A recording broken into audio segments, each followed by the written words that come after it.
Good morning and welcome to the Corporate Parenting Board here in Huddersfield for Kirklees on Tuesday the 15th of November.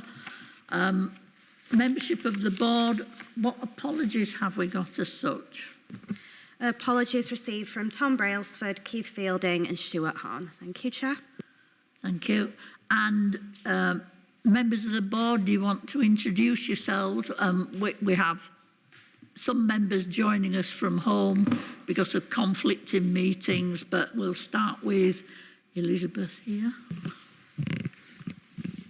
Hi, Councillor Elizabeth Reynolds, don't know who I am now, from Gokha Ward. Andrew Marchington, Kirklees Councillor, Chair of the Children and Young People Scrutiny Panel. Councillor John Lawson from Cleckheaton.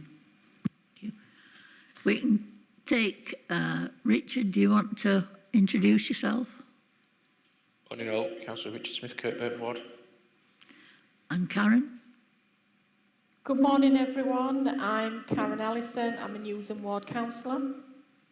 And Colleen?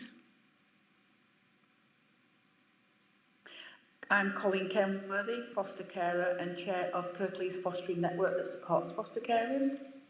Thank you very much. I'm Viv Kendrick. I'm the lead member for Children's Services in Kirklees and the chair of this panel. Thank you. Minutes of the previous meeting. Hope everybody's read them. Are there any issues or matters arising from those? There's one from me, please, Chair. My apologies were not recorded in the minutes. I'd just like to amend those, please. Other than that, it's fine. Okay, we'll get that amended. Can I just say that there was an action for Colleen and myself to go to one of the personal advisor team meetings. My diary is just dire and it is going to now be in the new year. It will be happening, but that's the reason it's been delayed. Anything else? No? Can we accept those as a true record then, please? Thank you. Can I ask members if they have any interest, pecuniary interest, that they record them and send them on the form? This is a meeting held in public. There are no items that are not for the public domain. Deputations and petitions, have we any? No deputations or petitions received, thank you. We don't appear to have any members of the public, so there are no questions from the public to be heard. We should now be moving to item 7, which is where Mel Meggs, the Strategic Director for Children's Services, will be coming and talking about how her work impacts on the role of corporate parent. She has a conflicting meeting and is joining us later in the agenda, so we will move item 7, hopefully, depending on time, somewhere between items 12 and 13. So we'll now move straight away to item 8, which is the Children's Performance Highlight Report. Is it you starting off, Rahila? Over to you then. Will you say who you are and introduce yourself, please? Hi, my name's Rahila Habib. I'm Service Manager for the Children in Care Service.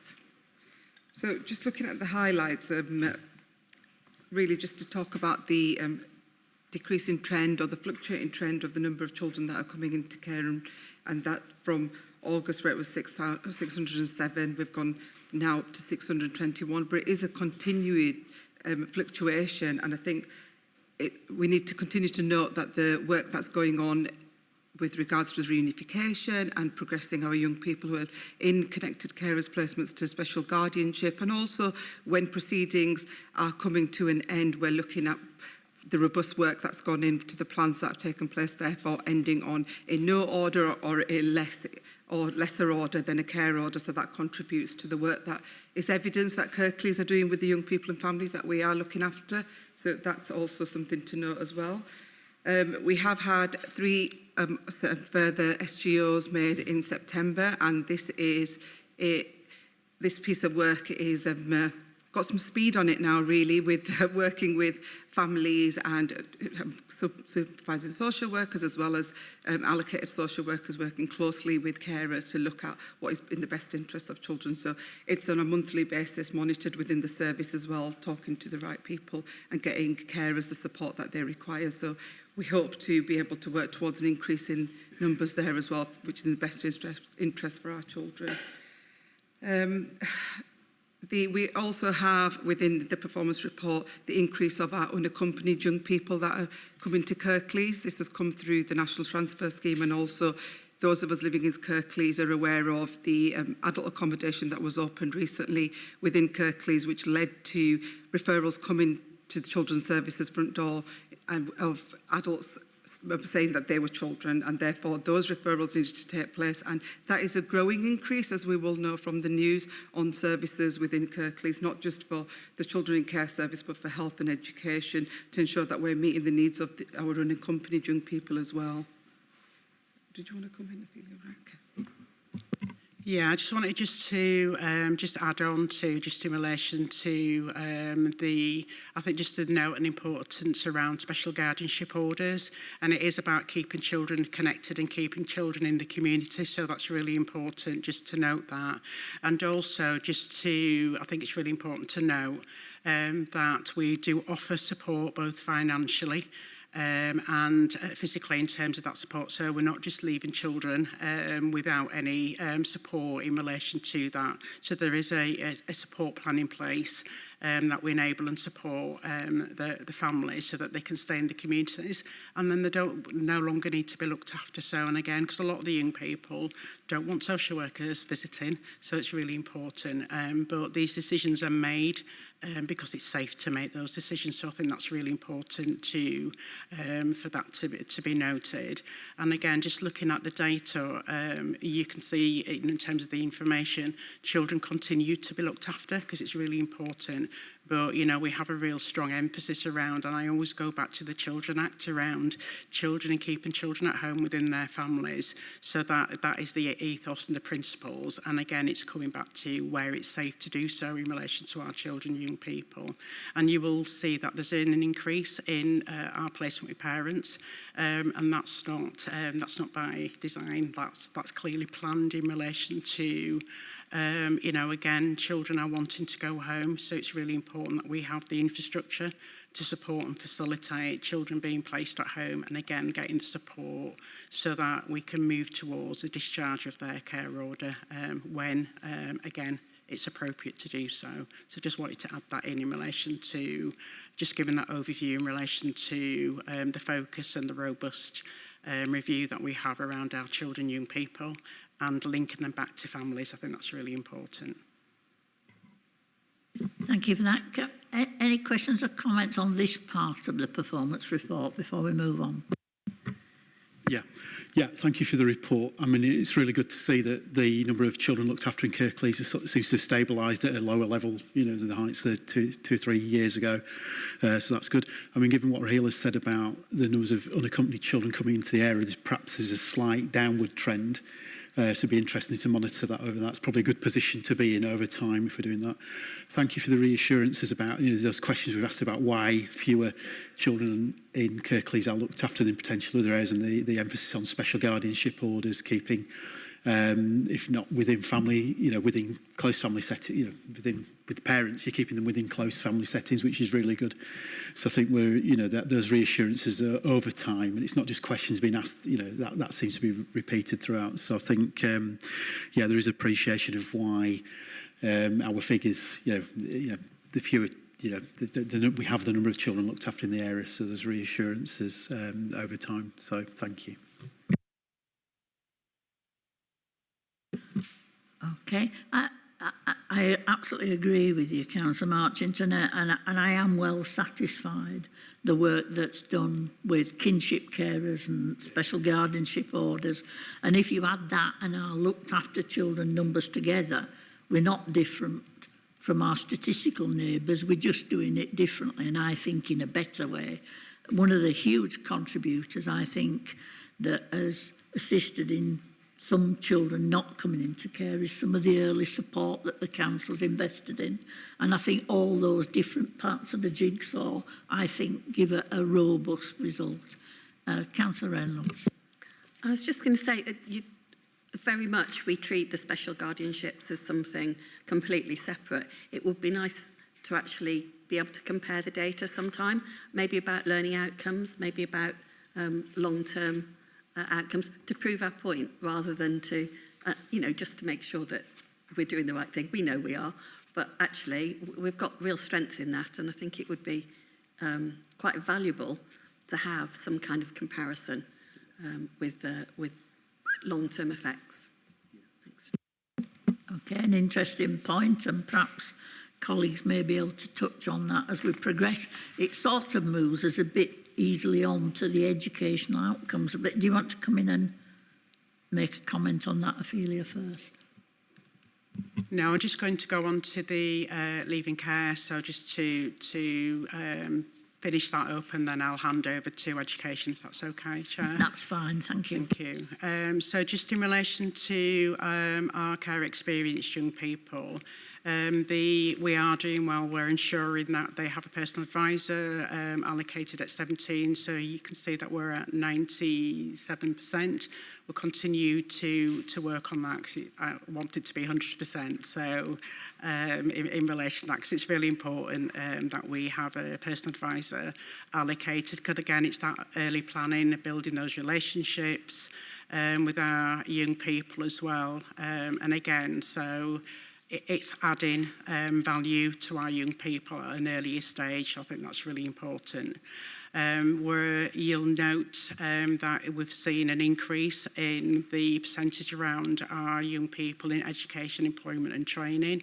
We have work to do around that, and you can see that we've got a low number of our young people who access apprenticeships, so we are in discussion to look at how we manage that and how we improve those opportunities for our young people. So again, it's an area that we would want to continue, and we will be focusing on, and we're engaged with the wider corporate in terms of the different areas in relation to how best do we do that, what opportunities are available. So what we'll be able to do in the coming months is to produce a programme of work that sets out what we're doing, what are the desired outcomes, and then it's ensuring what do we need to do to ensure that we're meeting the outcomes that are set. So that will be coming, so we're working actively with education, we're working with Kirklees College, we're working with housing, and we're working with businesses within the community to look at those opportunities. And we're also looking at that by age group as well. So again, it's about what do we need to do at the earliest stage, but then what do we need to do post 18. So there is that work that we're doing to look at every opportunity, because it starts at 13, 14, Saturday job. So we are looking at those areas. So we'll be able to come back and provide a report that sets out what we're doing. And then you can measure us on that as well, because I think that's really important. Just to say as well, post 18, we've had some successes in relation to the increase in staying put, which is really important. So we've got young people who will be staying with their carers post 18, which is really important. So again, there's no change. They'll have that ongoing support, and they'll have people that they know, those established relationships. So, we have got an increase in the number of staying put. So that's really been positive, and the financial policies really assisted enable that for that to happen. So it's got a good outcome for our children and young people. The one area that we do need to focus on is in terms of pathway plans. So you'll see that our young people, we've got a good percentage in terms of pathway plans, but we're not where we want to be in relation to the timeliness of updating plans. Some of that is about timeliness of recording, and some of that are other issues that we are working on, but we'll present back in relation to I would expect to see an increase in terms of pathway plans updating, because it's really important that we do that. So that's it from me in relation to that overview and update. Any questions from panel members? I'm not seeing anybody. I think we must all be well satisfied with that. Thank you, Ophelia. Can we have a look at the education outcome stuff in the report as well, please? Good morning, I'm Louise Hallis, I'm the Kirklees Virtual School Head Teacher. Just to say the Virtual School team are continuing to work in partnership with social workers, education providers to ensure that all young people have at least one personal education planning meeting each term, and we continue to work at 100% there. And also when a young person comes new into care, that they have an initial PEP meeting within 10 days of coming into care. And again, working in partnership, we've continued to manage 100% of those to take place. With regards to persistent absences, it's one of our key areas for improvement, and actually in September we've seen a decrease in numbers that are persistent absence. That's absence below 90% for an individual at 18.5%, but this continues to be a key area that we're continuing to focus on alongside the unauthorised absences. Those young people with a mid-year school move is 23, which looks high. However, this is something that we usually see in September when young people have maybe moved over the summer, moved placements, and therefore need a change of school. And so we're currently at 23 young people who had a mid-year school move. With regards to where we want to improve, we want to have a strong focus on those pupils not in full-time education provision. We're wanting to reduce the number of young people with a school move, but where that school move is right and necessary, it's about ensuring that they don't have a break in provision and ensuring that that's supported as well as possible and that they are integrated into the school as well as they can be. And is there any questions?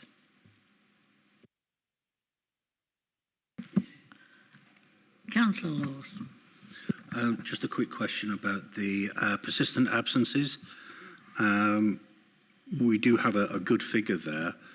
It'd be interesting to know if we know why that figure is good. Was it a specific intervention? Was it something that was done as part of a strategy, or is it a resolution of another situation that's happened? If you could put a little bit of detail in there without sort of identifying anybody, that'd be great. Yeah, we have done a deep dive into attendance, and we have put some key areas of work in with regards to attendance. However, we do have to recognise that we're coming out of the pandemic, and therefore some of the absences in previous relation could have been down to a particular number of COVID absences, because to get below 90% you'd have needed more than one COVID absence. But you know, when we at the moment we are doing what we can, and yes, it is a key focus area. We have some targeted action points that we are putting in place, and these have started at the start of this term. So there is new work going on to try and reduce the number of PA young people, persistent absent young people. However, at this stage I wouldn't like to say that it's wholly down to that. We're waiting and seeing, but yes, there are some key action points that we've been working on as a virtual school. Thank you. Councillor Marchington. Yeah, just, I mean, we know that the educational outcomes stuff is really good. Councillor Reynolds and I did a visit to your team, Janet and yourself. But I think one of the things we want to highlight is the support that's given around the personal educational plan meetings. I think it's really good. It's a good bit of partnership working, making sure that somebody's there with educational experience and expertise, and perhaps authority, if that's the right word, to support social workers in that to enable social workers to support our looked after children in the best way possible. So I think that's a really good, just one among many other things, a really good thing, a good example of partnership working, which perhaps has led to having those good educational outcomes for our children looked after. Compliments, you see, Louise. I'm not seeing any other questions or comments, so thank you very much. Could we move on through the performance report to the looked after health data? Jill? Good morning. Jill Addy, designated nurse for looked after children and care leavers in Kirklees.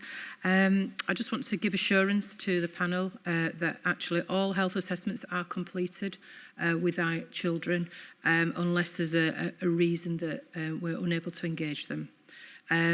So the data that I've put forward, first of all, we always look at the 12-month rolling data.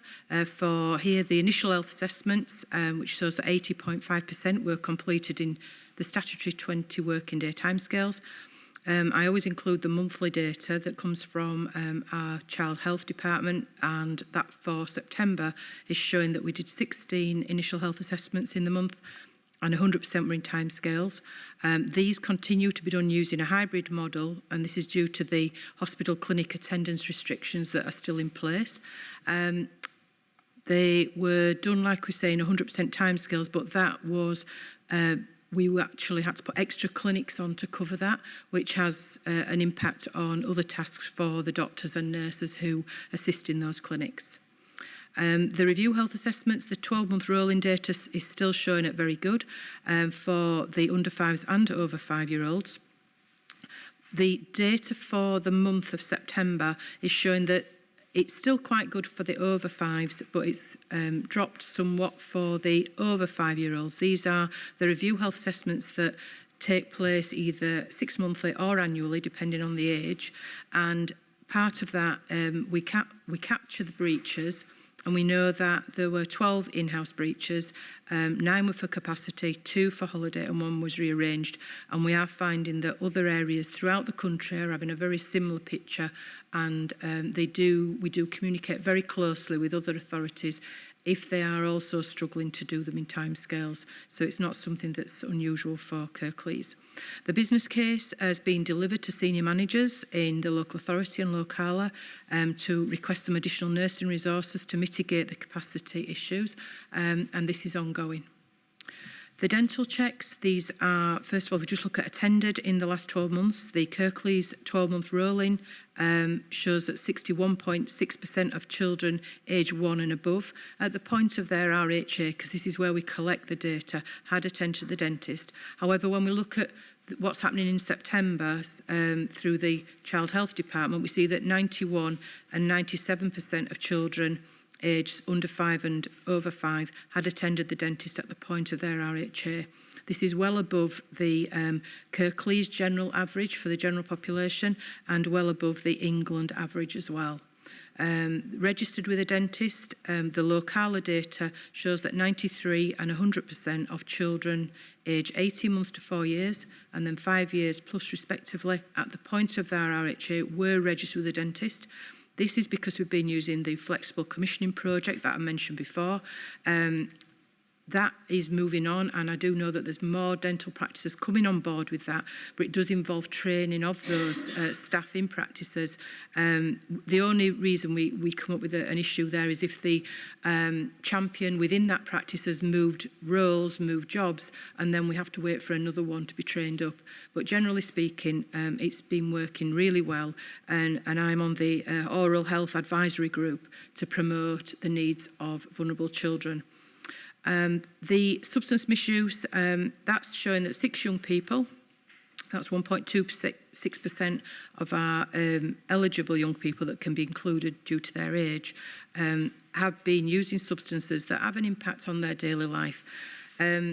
However, all young people who do or are involved in any sort of substance misuse do get referred to services, and we have a fabulous outreach service that works very closely with social care. That number will fluctuate because as a young person becomes 18, they then come off that list, but the care and support will continue as care leavers if they are willing and we're able to engage them. And that's the data for September. Thank you very much, Jill. Any comments or questions, colleagues? I suppose I'll make one comment, not a question particularly to you, Jill. In terms of, I know you said you had to put on extra clinics, and I know that means extra pressure on the team, and it is some months now since I raised with the chief exec of Locala that the health team does need support in terms of potentially another nurse or some other input to enable it to function well, and I'm disappointed that that hasn't happened, and I will take that up again because you know, there is only so long that people can go on managing by the skin of their teeth. And you manage very well. You have hugely good performance figures, but it's the impact on the team that I'm concerned about now. I am aware that the discussions are continuing. It's not that it's stopped. So I think any promotion of that we'll be very grateful for. And it might be part of a wider picture, but the issue has still remained, and I appreciate any support from yourselves.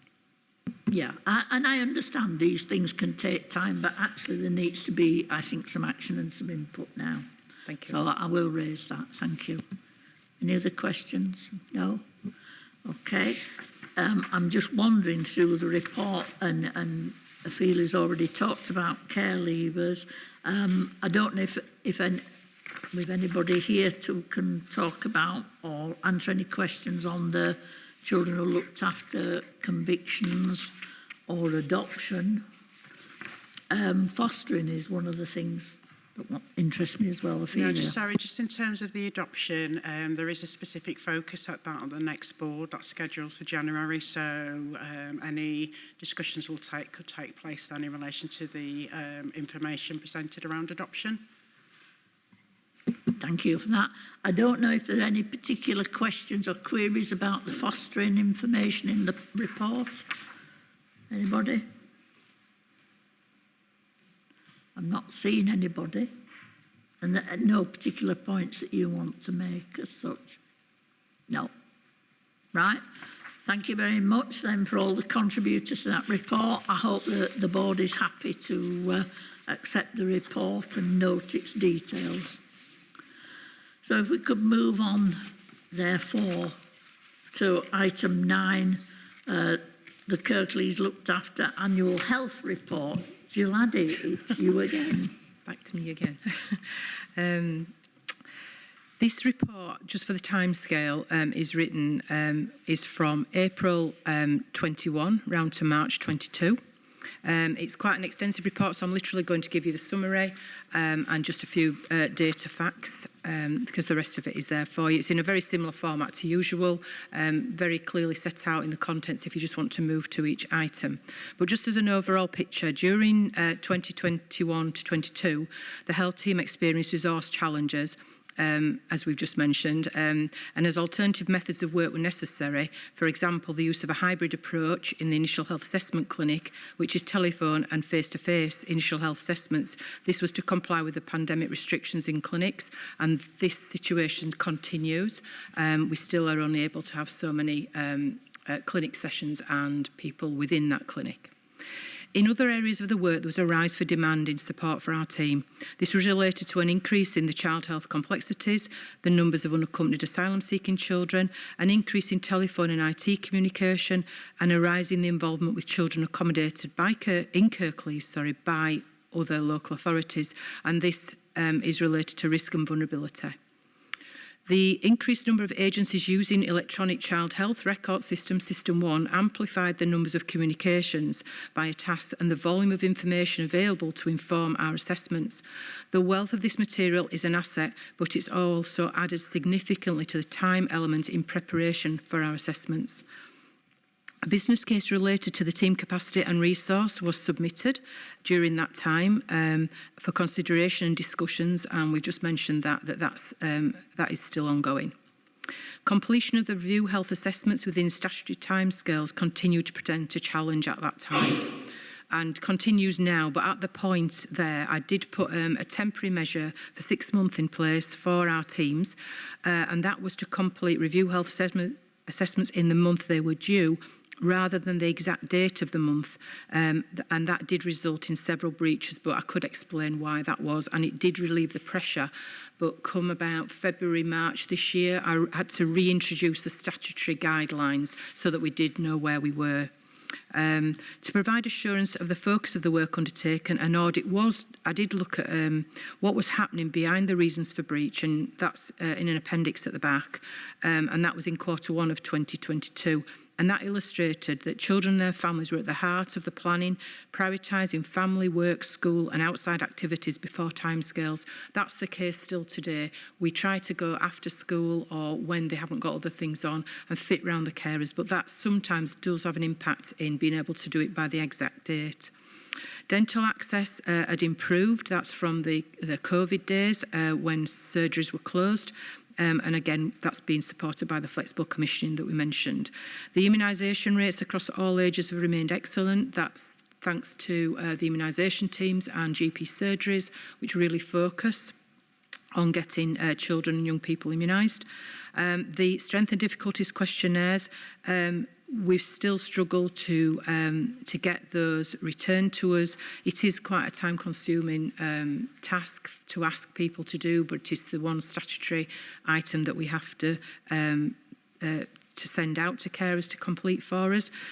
We were hoping to use the electronic portal, but that at the present time that's not been possible. However, the redevelopment of the Local Authority Placement Support Service has provided a multi-agency approach alongside the SDQs and the inclusion of a trauma screening assessment for our unaccompanied asylum-seeking children by a local GP has added a valuable dimension to the support options.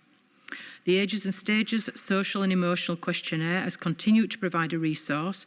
This measures the emotional health of children and babies under 4 years old and dovetails into the SDQ process and the placement support service as required. Liaison with the sexual health and substance misuse outreach workers has continued reinforcing that collaborative model, and I am aware that they've just started to open drop-ins again just recently. The medical reports for foster carers, adopters, connected carers and children continue to be completed by the medical advisors, and all adoption panels in Kirklees and Calderdale have a medical advisor present for advice and support, and one of my nurses attends panel every other month. We would like to increase that back in the future, but at the moment that's the resource we have, but she really enjoys that and finds it very beneficial. The health outcome audit, which you may remember we did some time ago, it's to collect data as the children come into care. We collect data on their health needs and then we recollect it at their first review health assessment. We have to wait about 17 to 18 months to be able to repeat it, so that we ensure that we get enough older young people's responses to the improvements in their health. And I've just restarted that, so hopefully in next year's report we should have data again for that. And that has been a really good thing to do. It's an extra thing, but I think it's very valuable. So a reflection on the year identifies it was not possible to resume pre-pandemic levels of performance. The service has required modification to meet the needs of a changed society and vulnerable group of children. Further adjustments may be needed as we continue to experience changes to practice and demands on the service. And as we see now, 6 months later, we are still working on that.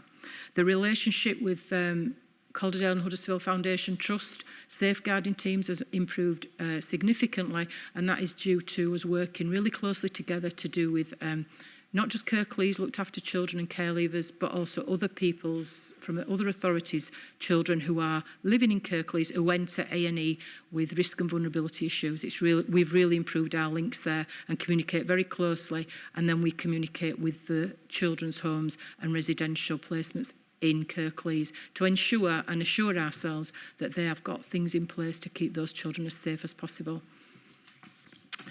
Quick data numbers: 146 initial health assessments were completed in that year, including 12 for other authorities, averaging 96% in timescales, and 55 pre-adoption medicals took place. 741 review health assessments were completed, including requests from other authorities. Immunisation rates, as we said, were very good.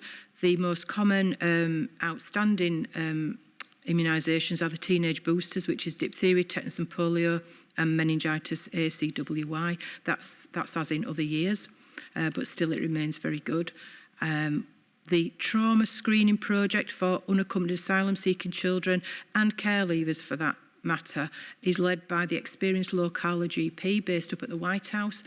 She's doing a project, and that she's producing reports now that can be used for these young people in their claims to remain, and she also signposts them onto other services to do with trauma, which is extremely valuable, and that's taking place and is sort of linked now through our placement support service. 236 adult medical reports for foster and special guardianship orders were completed, 77 adult and 69 child medical reports for adoption plans, and 26 meetings with prospective adopters were carried out by the medical advisor. Health plans now are circulated to any time a child moves placement or authority. We share the health plans because we just want to ensure that wherever they are going, their carers know exactly what their health needs are and to be able to follow those things up when they move. And that's just a whistle-stop tour of that annual health report. Thank you. Thank you very much for that, Jo. It was a whistle-stop tour through quite a lot of valuable information. Any questions, colleagues, or comments? No? Just that it was really comprehensive and it was much easier to digest in that form than it was to go through the whole thing. Yeah, thank you. Councillor Lawson. Thank you, Chair. Yes, very comprehensive. Thanks ever so much for that. A lot of things fell into place as you were presenting, so thank you. I would just ask about the assessments of unaccompanied asylum-seeking children.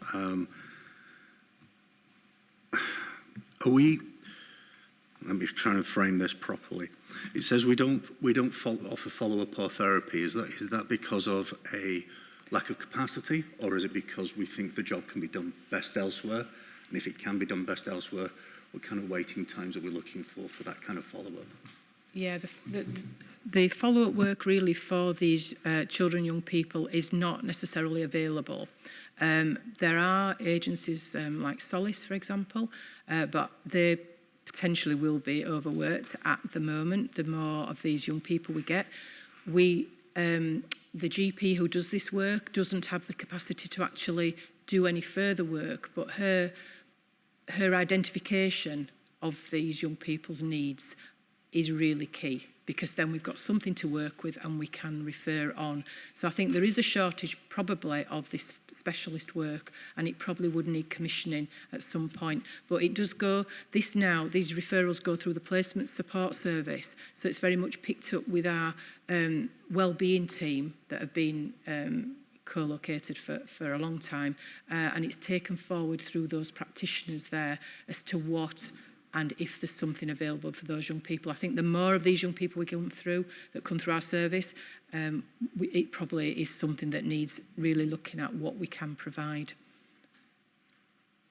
Just to come back briefly then, I think it's probably really valuable that I can see some colleagues nodding as you're talking there, and they're recognising what you're talking about, and it's probably very valuable that it's been identified at that stage that if we can find then any capacity to plug these children into that would provide for their needs, then we've already halfway there, as it were. But yeah, the doctors actually also accepted care leavers as well. So even though they've now passed through the system, it was in her benefit as well, because she wants to do this work. It's part of a project, a private project she's doing, that she asked for any care leavers that have presented at a later date, because they don't always present straight away. Sometimes maybe they are in a more settled position once they arrive here, and then the work that's needed actually is a bit further down the line when they've had time to settle in and realise what they need.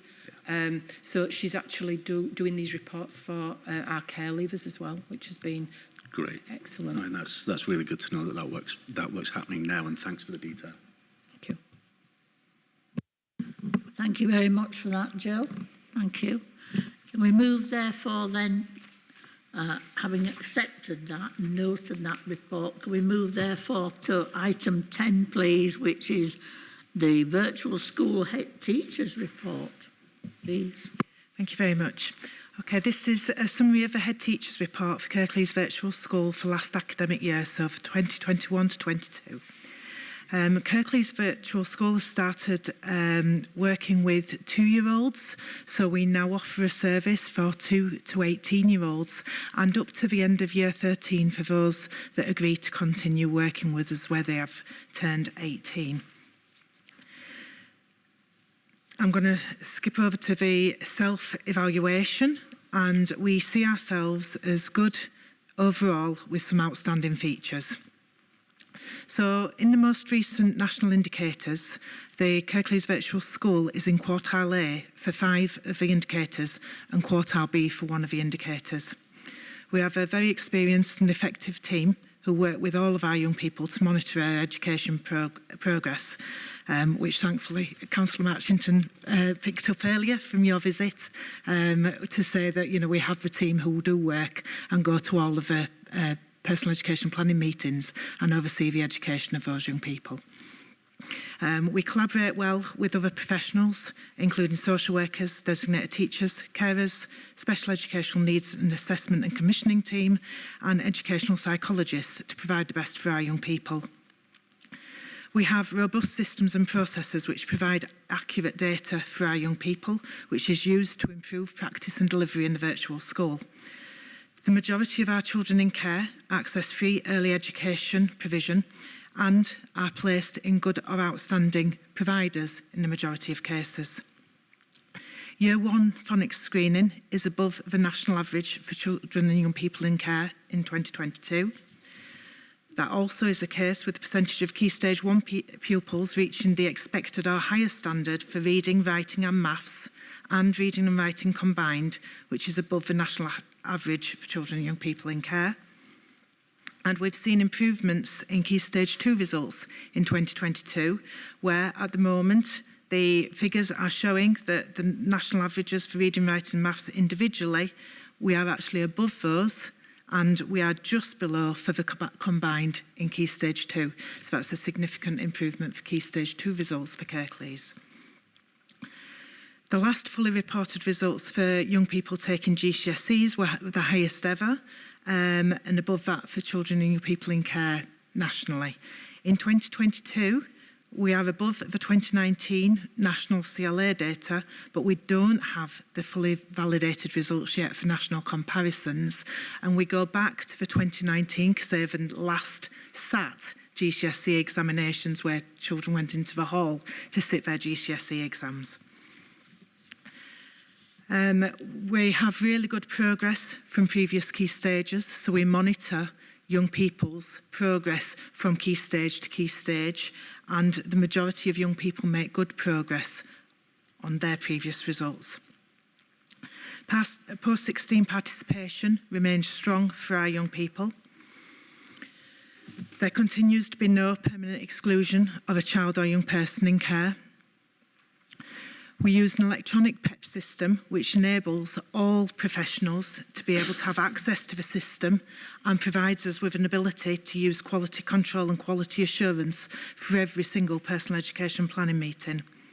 As stated earlier, we have 100% PEP completion within termly timescales, where every young person has at least one meeting every term, which the virtual school attends and adds that challenge.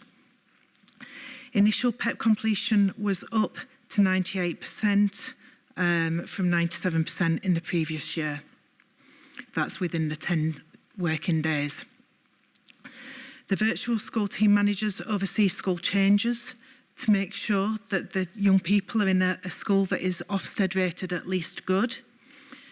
And 81% of children and young people in care were attending good or outstanding schools. We have a clear understanding of the 19% who are attending education provisions that aren't judged good or outstanding. Of those, 13 currently don't have an inspection report. So they've either changed status or have a new school and therefore at the moment don't have an inspection report. However, when a school's Ofsted judgment is inadequate, extra monitoring is put in place for those young people to ensure that they are making the progress that we would expect them to make in those schools. 89% of school moves took place with no break in learning, and 92% of these took place within 20 days. We always work very closely with other agencies, which is clearly evidenced in the personal education planning meetings.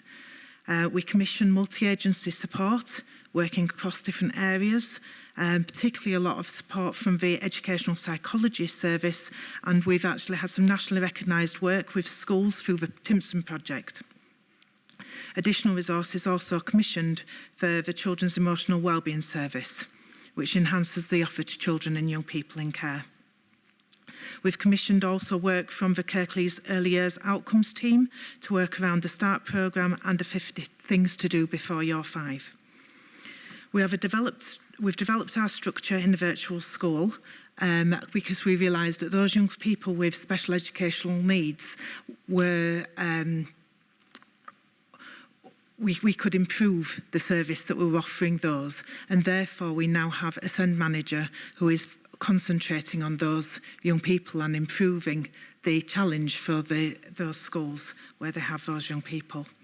We have an established governing body that meets regularly with a cross-section of representation that holds the virtual school to account through supportive and challenging meetings.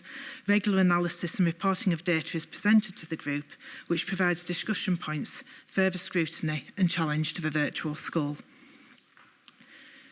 So, how do we get to outstanding? Why are we not outstanding? What do we still need to do? There are a few areas that we believe that we need to improve on before we actually class ourselves as outstanding. These are reduction in the number of suspensions of young people. We go by the mantra of any suspension is too many for our young people in care. Less pupils not in full time and improved attendance, and improved particularly around those persistent absenteeisms, so increasing their attendance and getting them back engaged in education. That goes alongside reducing the number of unauthorised absences of our young people. We want to improve a good level of development in your early years consistently. So obviously you've seen that we've had good results this year. We want a consistent improvement in those early years developments. We want accelerated progress from the key stages throughout all, so that actually young people are making better progress than they might have been predicted to do, and therefore achieving the expected end of Key Stage 1 results. We want a consistent improving trend for those Key Stage 1 and Key Stage 2 results, so that we are year on year having above national results. COVID recovery and school-led tutoring is embedded into all PEPs, so that we're constantly looking at that missed education that young people suffered throughout the pandemic and ensuring that the young people make the required progress. We want to reduce the school moves, or where there is a necessary and appropriate school move, that we do the best that we can to support those young people when they do move. We want to impact on the not in educational employment or training statistics for those 19 to 25, so that we are improving those statistics. And we want to enhance the provision to support the UASC young people, the unaccompanied asylum-seeking children young people, because actually we understand that the provision isn't always out there at the moment for those young people, and with the increasing numbers, what can we do to improve the provision for those young people in our educational providers? And we want to embed the work for the new duties of the children and young people with a social worker, that it becomes a system-led and system-wide system throughout the authority. Thank you. Thank you very much for that, Louise. Any comments or questions, colleagues? Councillor Martin. Yeah, comment really. Yeah, I mean, thank you, Louise. I mean, it was great. A real privilege to come and, for our visit to the virtual, it wasn't a face-to-face visit to the virtual school. And I think we'll do a bit of feedback to, I think we were there, I had 2 hats on, scrutiny and corporate parenting. I think Elizabeth was there, but actually, a lot of people ask, well, how does that work, virtual school, how does that work then? And there's obviously, because a lot of children have been doing virtual learning during lockdown, they get a misconception about it. But actually to see, and we touched on it with the performance, to see how people with a professional educational interest in the outcomes of children, and actually interacting with other professionals, and how well that is working for the children looked after, the children for whom we have a parenting responsibility, and you're exercising that on our behalf. So I think one of the other highlights, so we had a member of your governing body there as well, and how does that, again, how does the governing body work? I think there was one of the interesting points they made is, did they feel they were doing the best possible? Were they using all their skills to help you do your job properly? And we asked that question as well as, are you getting the appropriate degree of challenge from your governing body? to do that. So that seemed to be working as well. So it was interesting to see that structure. So the structure seemed to be working well. And again, that just one highlight of that was the the support you provided the PEP meetings is one of the reasons why we might be getting. I'm always asking questions why outcomes are really good. And perhaps there's areas, the contribution that corporate parenting could contribute to the outcomes for all of our children and young people, looking about that support that can be provided, and we're doing that as corporate parents, perhaps the support to other parents that could be provided to make sure they were going to those meetings to make sure they're getting the best outcomes for their children. So that just, so sometimes parents do feel that they're a bit at, they're going to a meeting with lots of educational professionals and they don't always, and I've done that. I've provided that support as a friend before. And I do have some educational expertise, and it's interesting to see how that interacts. So we can expand that. So one concern, and it's not, it is a concern for corporate parenting. So I think understand that there's going to be an additional duty on the virtual school for all children who are in the purview of a social worker. And that is significantly more children than the children looked after. So I think as corporate parents, we should be, and there's no additional resource in that respect. So, whatever. Right, so I think we ought to be just asking that question, is that expansion of the purview of the virtual school going to have an impact on children looked after? Right, yeah, I see I've raised that good question in that respect. John. Thank you, Councillor. I'm Joanne Sanders. I'm Service Director for Learning and Early Support, and the virtual school falls under my bit of the world in the council. So I'd like to offer a bit of reassurance. So the extended duties have actually been in place. They were put in temporarily, and now there's been a more, as anything is permanent, a more permanent extension to the virtual school having oversight for children, any children with a social worker.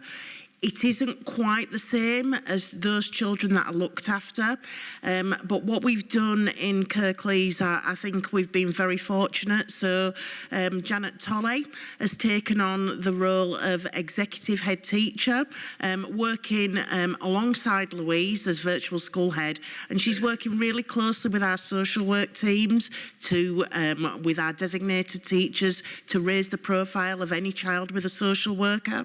It's a systemic change rather than, if you look at the statutory guidance, there's no expectation that a personal education plan is put in place for those youngsters. So that doesn't mean to say we might not want to use some of the skills and expertise that exist within Kirklees around personal education plans, but it is slightly different. And we are learning as we're going on. I actually think we've got some real strength, the way in which we've been able to utilise. We did get some additional funding for local authorities have had a little bit of additional funding. It wouldn't be able to replicate the team that we've got for youngsters that are looked after. But I think we've approached this incredibly innovatively. I have to say colleagues like Christine from Head of Service in Assessment and Intervention, Ophelia, Sarah, Joel, those are connections that Janet has been able to make, and we know it's having impact because some of now the joined up questions that are starting to come through across practitioners, and I think that's a huge strength, and some national practice that we've been asked to talk about nationally. So but I think Janet will welcome the opportunity at a future board to bring forward some of the, in a similar way, an annual report of what's been achieved and what's next in terms of priorities. Hope that's helpful. It is, and obviously, as usual, there's no implied criticism. So it's nice to know there's been a small additional amount of resources. But again, that issue about what our virtual school is very different from what is in some other areas in terms of structuring, which is probably why I have the good. It would appear to me to be very difficult to replicate that for the numbers of children and perhaps it's some feedback to the people who've made the decision to give us this extra duty, which is not us and it's not Viv. So just to say, actually, if you want to achieve the outcomes you want to achieve, then appropriate resourcing to perhaps replicate some of the more detailed stuff that's going on might be appropriate. And so I am reassured about what you're saying. I love that, the systemic change, structural change. It's not always about the, that is really important, no matter how much resource we've got, that structural stuff that works well. So when we get more resource coming in, you perhaps expand it. When there's less resource available, you've still got really good structures in place that stand, a bit more resistant than they might be otherwise. But I think we do need to be asking questions of the central Westminster, whichever Secretary of State's made that decision, to just say, you've asked us to do this because we know it's good, can you please look at appropriate resource in it to get, the best outcomes for all of our children? So thank you. But I think it's an appropriate question to raise, not for you to answer, but for it to be, for us to follow through as corporate parents. Yeah. Thank you for that, Andrew. Yeah, I do agree. I think it is, it's great to be asked to take on, some really good work and extra role, but not to be resourced to do it is more than a challenge. And I think you're meeting the challenge in the best way you can at the moment. But I do think that starts to get into a political dimension where we ought to be saying to government, this is really important. If it's going to work, it needs resourcing properly. Just picking up on your comment about Janet Tolley coming back with a report of how things are going, I think that would be very welcome to her future. And to give her a bit of a chance, we'll kick that quite a long way forward, perhaps, really, to be fair to her. I've one or two sort of minor comments or questions on this report as such. One of the things from memory in the minutes from last time was that some members of the board were not clear on what the virtual school did, and I know some people have been under another guise, but some people haven't. And I think this report goes a long way towards explaining what the virtual school does. I think we probably need to just check with board members whether they feel they want to know more. You may have a flock of corporate parenting board members coming to visit us, much, Louise.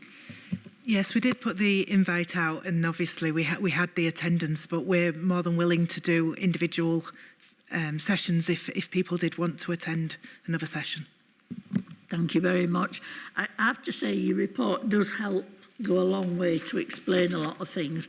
In one of the bullet points, you talked about GCSEs and our results for 2022, but they haven't been fully validated results as yet. Have you got any date or timescale when that might be? We usually get those end of December, start of January, so that should be the timescale that we're working to. Okay, so imminent, and that you'll let us know at some point in the future.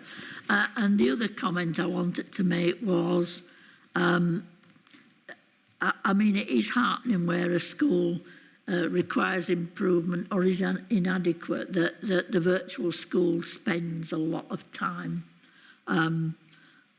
making sure that our children who are looked after are getting the best that they can get. And we have to bear in mind that Ofsted judgments change over time, don't they? A school that can be outstanding can become good or requires improvement, and that's just the nature of the beast. The fact that the virtual school is on it and saying, we've children who are looked after in that school, are we making sure and we are overseeing that things are as good as they can be for them? And I think that's a really valuable thing to hold on to. So any more questions or comments on that item? Oh, Councillor. I was just going to reiterate what's already been said about finding out a little bit more about the virtual school.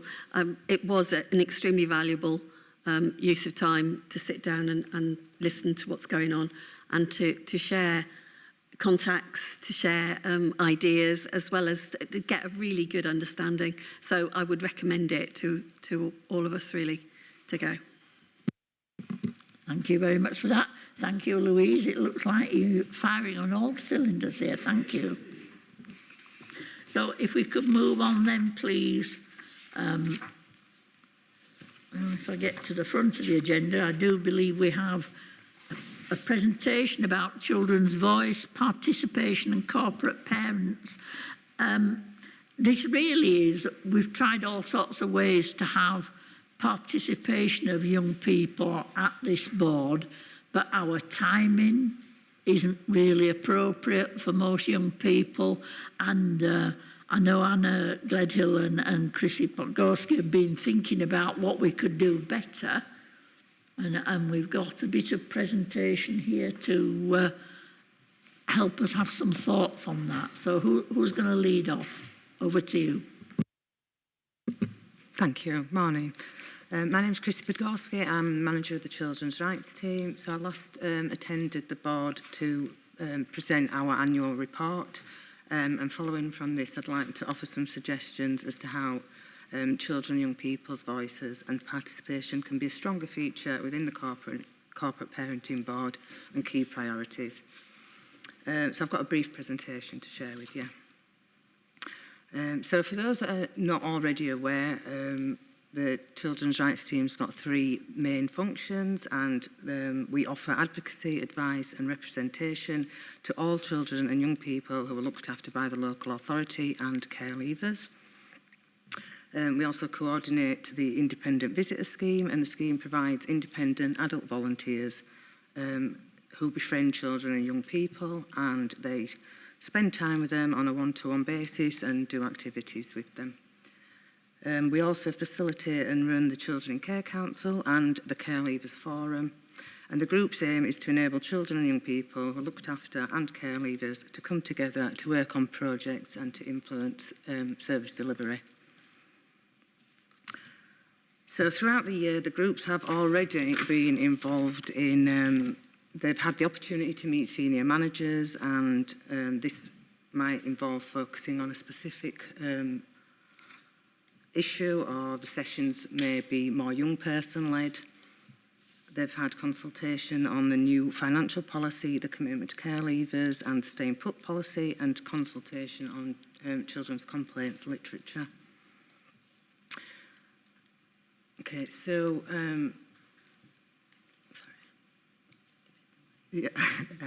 so the Children's Rights Team would like to work with the board to support and facilitate and ensure that children looked after and care leavers are a consistent and influential feature of the corporate parenting board. So as part of that, we have considered what our children looked after and care leavers' views on what the corporate parenting priorities should be. How can children looked after and care leavers influence and shape policies and priorities? And how can children looked after and care leavers measure and share progress on priorities?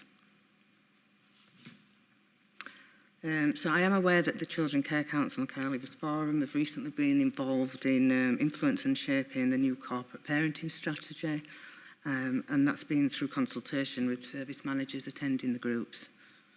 Further opportunities for participation can also be steered through Children's Rights Service and the groups. And I've looked at how other authorities do this and how they achieve it, and I've also consulted with young people, and we've got some suggestions for your consideration. So the themes and patterns from advocacy to be reported to the board on a more regular basis. Children and young people sharing with the board directly the key issues and themes that affect them. Young people attending the board with consideration to it being young person friendly, and members of the Children Care Council and Care Leavers Forum making a video or presentation for the board. So in terms of the child voices shaping policies, children's services should be involving young people in policy changes and work around their key priorities. As I said, this does already happen. However, the Children Care Council and the Care Leavers Forum, they only offer like a small representation of children looked after and care leavers. So in order to sort of gather the wider views of that population, that can be facilitated by Children's Rights with support from other services to do like separate engagement sessions. And then measuring progress. Progress can be measured by the corporate parenting board members, and this could be done through hearing directly from children and young people impacted, individual members of the corporate parenting board visiting the groups periodically throughout the year to share progress, or direct presentation and attendance at the board from children and young people. But we would also welcome any suggestions that you may have. Okay, that's the end of my presentation. Thank you. Is there any questions? Questions or comments? I'll make a comment to start with. I think we would welcome if children looked after and young people wanted to make some sort of video talking about what the big issues are or the key issues are for them. Certainly we would. Prior to COVID, I would fairly regularly attend things like the Care Leavers Forum, Children Care Council, and I'm awaiting invitations to go. I don't feel I can just turn up. And I don't know the dates. I was of the habit of dropping in at number 11 and number 12 and just hanging about, really, and talking to anybody who came in. And I will be starting to do that, so you'll see the lonely old lady sat in one of those drop-in sessions.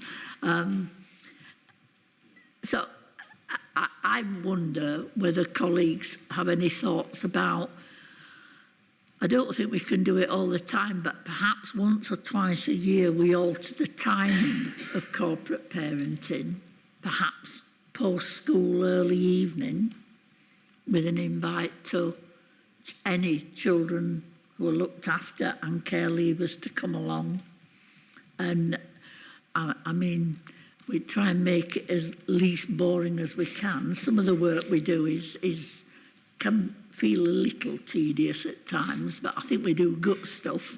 But really think about ways in which we could involve them in those meetings. So I'm really open to those suggestions, and I don't know what colleagues think about that.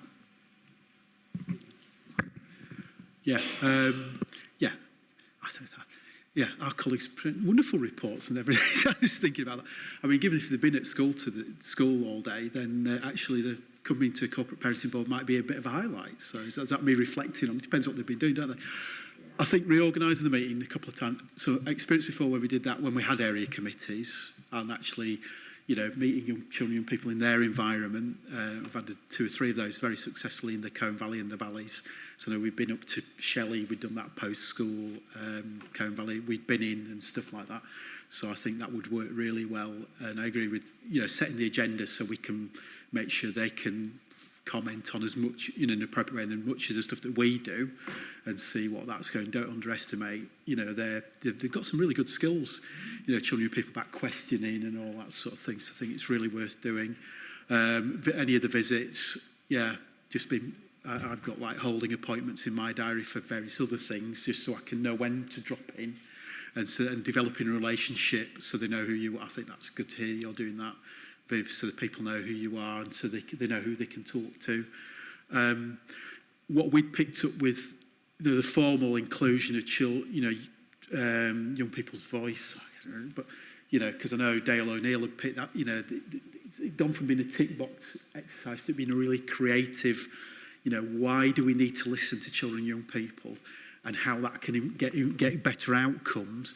So actually perhaps just, going through some of that stuff that's on the bottom of a social work report or a report from somewhere else, or where a children and young person's attended a PEP meeting, and actually for us to filter some of that in to us and actually see how that's been done creatively, because it's not always having young people having to sit through a meeting. They might not want to do that, but actually seeing how it's been done and us having a mind to the decision we're not doing we're contributing with.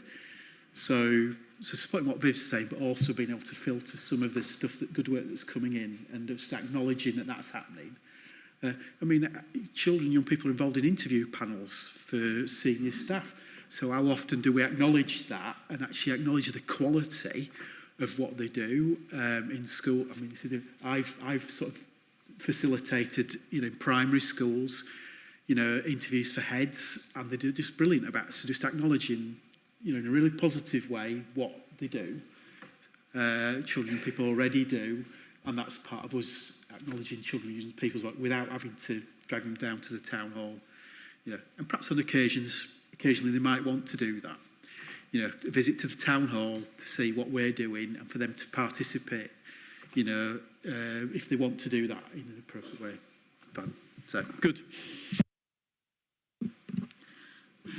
Councillor Reynolds.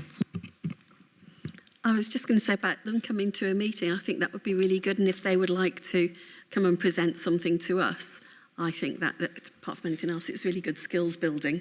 It's pretty scary to sit in here and to present, and I think they do it really, really well. And as you say, their skills are extremely valuable in that way as well. There was something else, and I completely forgotten what it was, so I'll let you go now. Colleen, I see you got your hand up.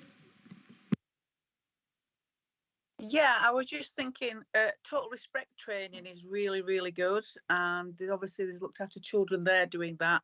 So that would be, could we have a corporate parenting one where we do the training and ask questions afterwards? Also, we could ask foster carers of children who don't attend children's rights for whatever reason, maybe ask the children a couple of questions, just do a voice recording or something, and then present that to the board, maybe? Just a thought. Yeah, I think that's a good idea, Colleen. Councillor Smith.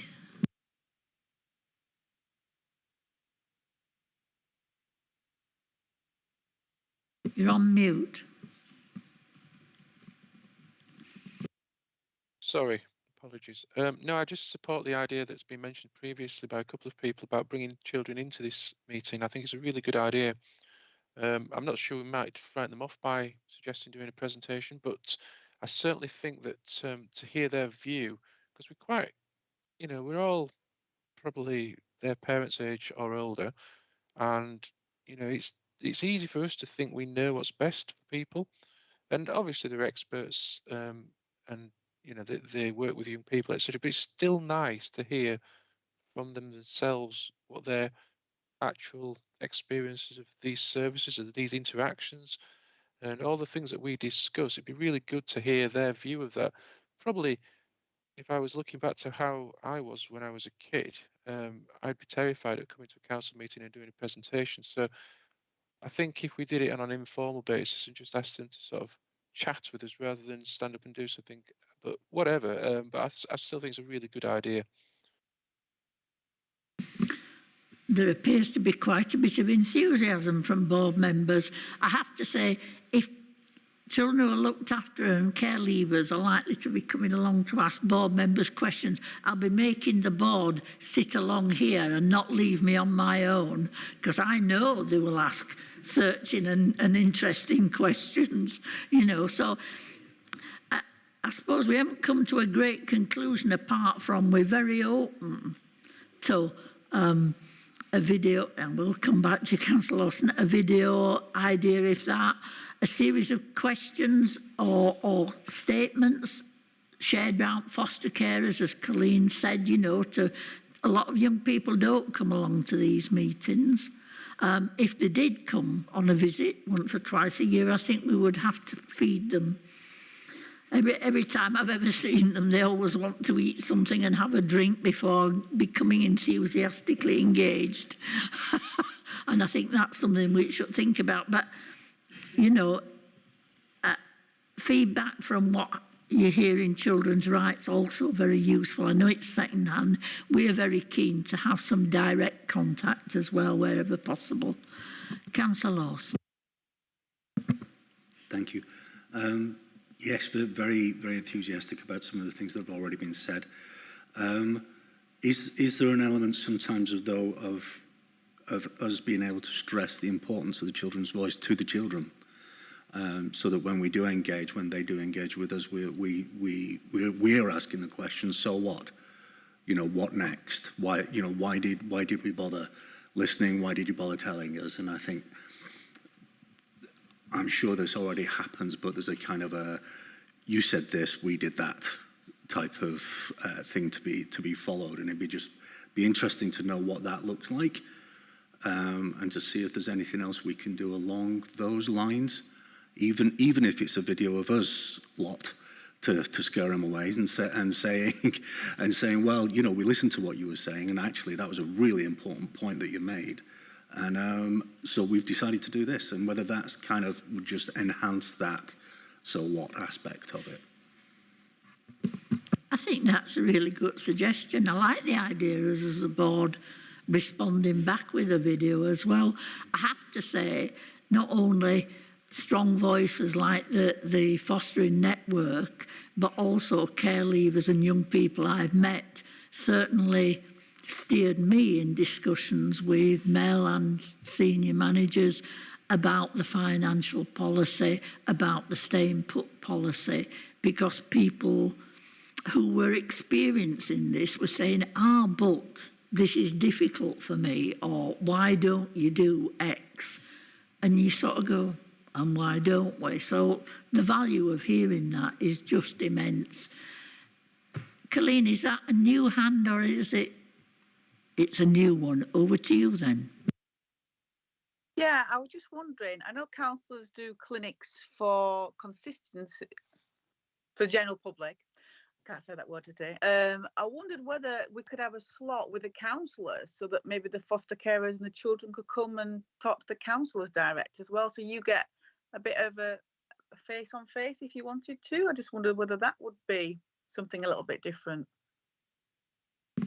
Yeah, I'm very open to that. It's one of the reasons I go in the drop-in centres, and when I go to kinship carers events and foster carers events, there's always somebody comes and sits next to me to talk about an issue that needs sorting out or they want to raise. But yeah, we could formalise that.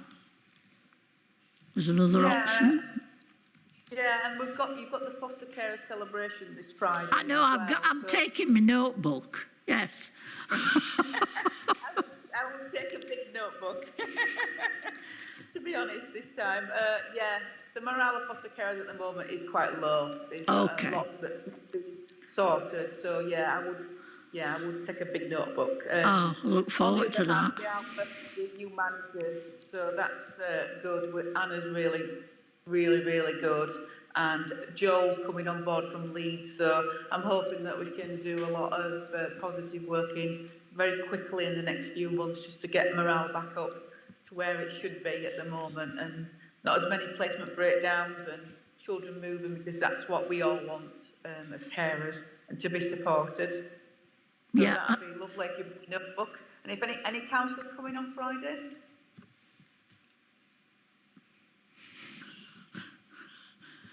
I think it depends whether people have had an invitation or not. Send me an invitation. No, I think you're too late. We've chosen our menu. Oh, next one. I suspect when we have these celebration events for foster carers, for kinship carers, that perhaps that invitation might be extended to corporate parenting board members, not just me. Just from a logistical thing, Colleen, I mean, Friday's my rest, because I work weekends, so usually Friday's my rest day, and I do try and, but what Scrutiny done for me, they've put holding appointments in, so I know when things are going on, and if I can make it, so I've been doing that with the Parent Carers Network, so I turn up informally, not formally, so there's not raising expectations, as often as I can. So that'd be really useful. So just be aware about the time for corporate parenting. You know, if we know when things are going on, if we can make it, we will make it. The surgery stuff. So I know when I've been to a few meetings, I'm not there. You know, council at large it's a bit easier for Viv to do as cabinet member, who has a borough-wide responsibility. But no, I'm never off duty, and I have passed a couple of bits of, more than a couple of bits of casework on to the relevant officers that I've just picked up, without treading on the toes of ward councillors, and that's where the surgeries are usually done. So you just occasionally done that. So we're never off duty. So if we think it's casework, then we can pick that up and feed it through. Just picking on what John said about feedback to children, young people, it's the parameters, isn't it, of what children, young people, why we are listening to children, young people and shaping service. And there's a limit, you know, we all want certain things to happen, and we know that in certain circumstances that can't, but that shouldn't stop you asking. But I just think in saying to children and people, why we're wanting you to tell us about your lived experience. We can't always do what we'd want to do about it, but it's really important we know what it's like for you, or to make sure that's included as well, but setting a few parameters. So no, you know, we cannot, with the best will of the world, do everything we would want to do, but knowing what you want is always important. Absolutely so, but it does set goals, doesn't it, and aspirations. And, you know, time's tough just now, but there won't always be. I've got a couple of hands going up. One at the back behind you, Rahila, first, and then you. Hi, yeah, it's Anna Gledhill. I just wanted to pick up on a few of the points that were made because there's some actions that I'd like to take forward from the Children's Rights Service. So we'll share the dates with you for the Children in Care Council and the Care Leavers Forum. And then I suggest that we put together sort of a proposal in terms of how we'll seek some children and young people's views and how we can share those with the board, either that being in person in the school holidays perhaps, or through another way. And then I think what would be really helpful for children and young people is to hear back, so that there's that feedback loop, so that this is what we said, and then a response from corporate parents in terms of this is what we did or what we didn't do because of X, Y and Z. And then just the thing about the foster carer celebrations as well, I'll make sure that in the future, next time, that the dates are sent round to all of our elected members. And we do have a space available on Friday if anybody wants to take it. Councillor Reynolds was up for it. I'll send those details through. It's an evening meal, a 3-course meal. Yeah, I'll send the details through. So yeah, I just wanted to share that. Thank you. I was actually, and I said some of it, was about consulting the young people in the Children in Care Council about how they might want to come and talk to the corporate parenting board. You know, I'm happy to start some of that along with Anna and Chrissy. I'm visiting, meeting with them in November for a session on the corporate parenting strategy as well. So I'm happy to start those discussions with our young people, but getting their views about how they want to actually come and present here, and not just us assuming that they want to come in that way, but having that conversation with them. Yeah, I think that's very valid, Rahila, and that will be useful. I mean, as much as this arose is we've always had a place, or it was recently a couple of places for young people actually on the board, but they just haven't even remotely connecting, haven't had the space in their busy lives to do that. And we're just looking at a better way of doing it. Do you want to come in, Joanne? Yeah, just briefly. I think this is something, obviously, we're talking about young people in care. I think with our SEND transformation plan, with our Kirklees Futures as well, very much how do we get that lived experience that influences some of the things that we do next. And it's something we're constantly working with parents and carers with for children with additional needs. So I was really keen to hear what Colleen was saying. It is about a planned approach, I think. So I think the suggestions that have been made today are really helpful. But that co-production, you said we did. I think that's the thing we hear that makes the biggest difference to young people. Well, I gave you some feedback. What did you do with it? And I think that's the thing. It's closing that loop that's going to be really important. So, yeah, I think there's been some interesting conversations that perhaps need taking away, as Anna and Rahila have suggested, and then we can have a planned approach, because it's clearly very powerful in terms of directing the work that we do together. Thank you for that. Colleen, is that a new hand? Yes, it is. Away you go. Also the offer is still open to counsellors to come and meet foster carers on a Thursday morning. Obviously we won't say where it is in this meeting, but to come and meet foster carers if you would like.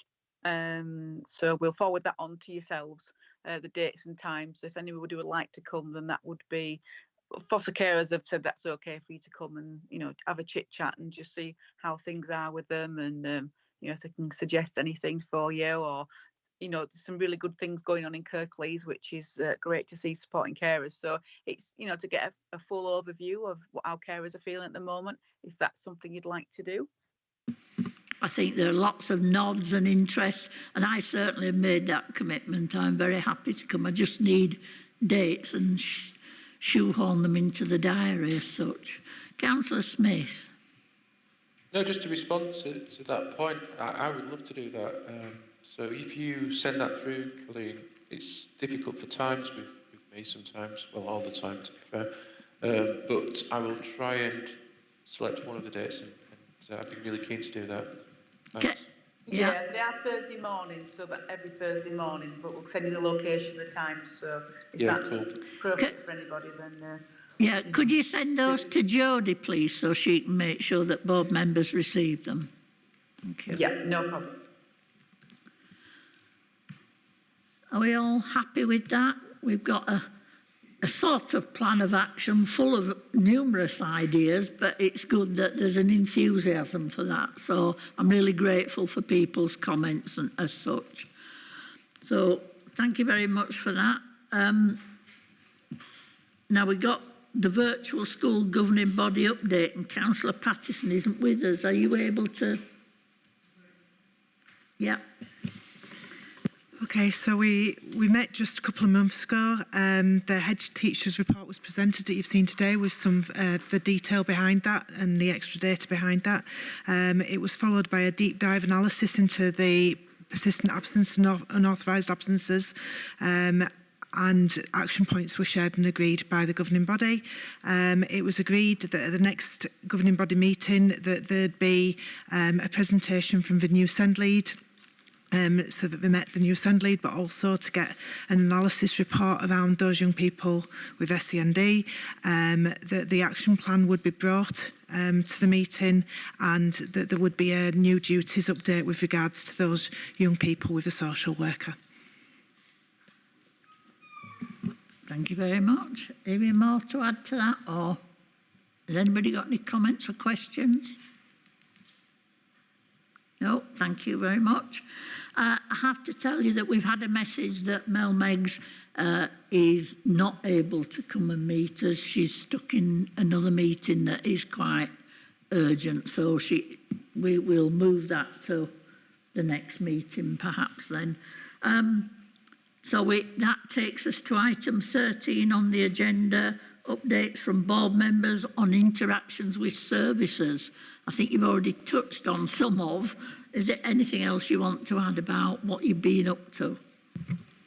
Yeah, we've fed back most of the stuff that's directly relevant. I just, at some stage, and I think I've discussed this informally, about the link between children looked after and adoption, I think in particular, where that's going to be the right outcome for our children and young people, and particularly children who've got special educational needs or disabilities. And I think it's worth at some stage, us as corporate parents, looking at that, because we know that adoption for some children is actually getting much better long-term outcomes.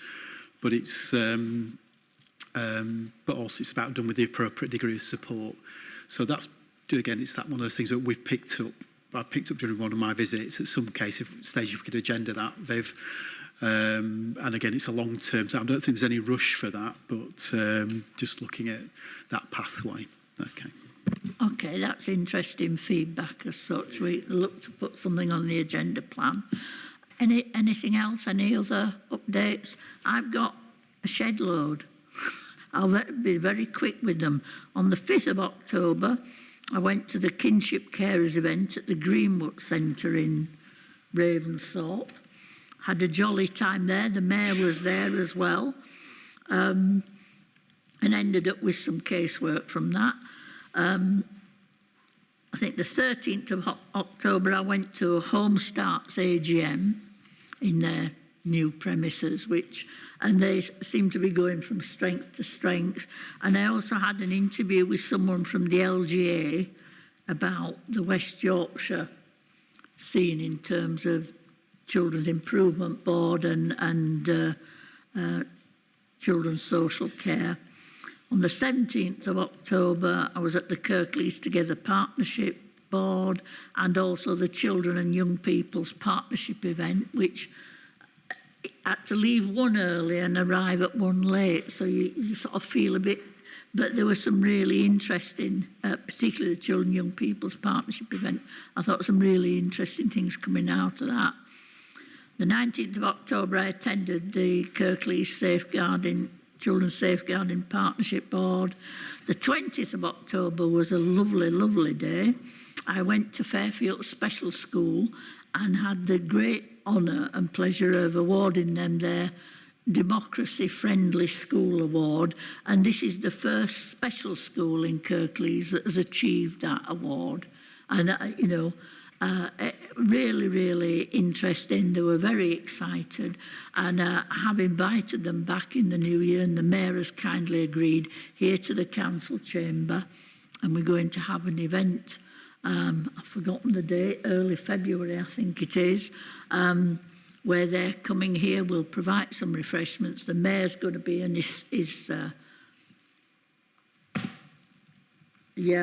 mace bearer to explain a little bit of that. Even though a lot of them are in, young people are in wheelchairs, there is ability to get in if we move the chairs. And they're going to have a go at voting and on our system and speaking on our microphones. And they're very, very excited about that. I'm not sure whether the staff are more excited or the young people. I did get them to vote on it, and they were explaining to me some of the ways they'd voted in school as part of the progress they've made. You know, they voted on what the head teacher should wear one Friday, and it was a choice between full evening dress with bow tie or Hawaiian shirt and shorts. I'd like you to guess. They was hysterical telling me the way they voted. And he said it was a very cold day as well for Hawaiian shirt and shorts. But I mean, that was really, and I understand other special schools are making progress on that award as well. The 28th of October, I went to the Kinship Carers Halloween party wearing my witch's hat. That was very exciting and really interesting. I have talked to, they are a constituted group of the kinship carers now, and they're working together to raise funds so that when they have the Christmas party, they have a present for each child, and I've been supporting that. 2nd of November, I went to the Mockingbird Project celebration event and the launch of the new. Now then, is it called a constellation? Is that the right term? Oh, I'm getting nods, I've got that right. You know, and that was a joyous event. And to hear from foster carers and SGO carers how good the first one has been. And I can't wait for the second one to be launched. You know, it's really, really important. And then, of course, this week I've got Pecans AGM, and of course the Children's Emotional Wellbeing Partnership event on Thursday, and then on Friday the foster carers celebration event in the evening. So I'll bring my notebook, Colleen. I hear what you're saying. I'm hoping if I offer other aspects of getting to me that perhaps I won't need my notebook quite so much on Friday evening, but I will hear and listen. So quite a busy time since the last event. Councillor Ray. I've just remembered I had a chance encounter rather than anything else, and it was just, it was really lovely. I was at a woven event to talk about culture and textiles, and I met a lady called Penny Barker, who actually coordinates the making of the care leavers quilts. And then had the opportunity last Friday to see some of them they're actually in the piazza at the moment, in one of the units there. They're beautiful, absolutely beautiful. And I'm quite enthused. I don't think I could do a whole quilt, but I can definitely do a bit to contribute. And some of them have got notes on, say, touch the back of me, and they've got kind of fluffy bits on the back as well. They're designed to be able to be wrapped around, so they give them a hug as much as go on their beds, and they're just absolutely stunning. So if you get the opportunity to go and see them, and I shall be talking to Penny about arranging some quilting as well. Thank you very much for that. I had overlooked that. There are these quilts made for care leavers. They are on exhibition, and care leavers can go along to the exhibition and choose a quilt from there you know, and I think that's a really, really important thing. So thank you for raising that. Anything else on that? No? Oh, sorry. Yes, Councillor Because I give Martin. feedback to scrutiny as well. So went to the Dewsbury Cluster Friday meeting of the looked after, you know, frontline team, and actually that was a bit different. So usually we go and ask lots of questions and pick things up, but actually just to participate in that meeting, I found very useful. We were made to feel very welcome. It was a really good way, and linking in what some of the, it's a really good way of finding out what's going on, but just in a more participatory way, rather than just going and, oh, these are the people from the, you know, the councillor, these councillors. So we made it was very useful, and we were made to feel very welcome as well. And I did pop in and say hi to the Batley team as well as the Dewsbury team as well, who looked to be very busy at that time as well. So just a good way, you know, just encouraging people to pop into things if they can do. Excellent stuff. I don't think there's anything that beats personal contact. I think it's really important. So we will make sure we can improve on that, both with foster carers and our young people as such. So I think we've 1 or 2 items added to the Corporate Parenting Board agenda plan. I don't know if there's anything else anybody feels should be going on the plan, or are we happy with it as it is? Not seeing anybody saying anything. So I think, therefore, we are at the conclusion of this meeting. Can I just thank everyone for their attendance, but everyone for their contributions? Been really useful, some really good reports. When I said tedious before, I meant tedious in children looked after may not want to look at pages and pages of a performance report. Not tedious for me, bread and butter, and I love it. So apologies if you're offended by that. Can I say, for some of us, numbers provide us with a deep sense of joy, and I know I'm not the only person as there are other members. So it's not boring. So, and I do appreciate all the really creative stuff you've done and the hard work done. So for some of us of that particular disposition, numbers provide us with a great delight and joy in our lives. So thank you. I feel I'm being victimised here. To feel about it. I was thinking of it in terms of, say, a 12 or 14-year-old coming along and sitting through a performance report may not actually be the thing that floats their boat. For some of them it will be. If we can find the ones who it does, those are the people we want for that particular item. I give in. Thank you all very, very much for your attendance. That's the end of this meeting of the Corporate Parenting Board. Thank you all very much.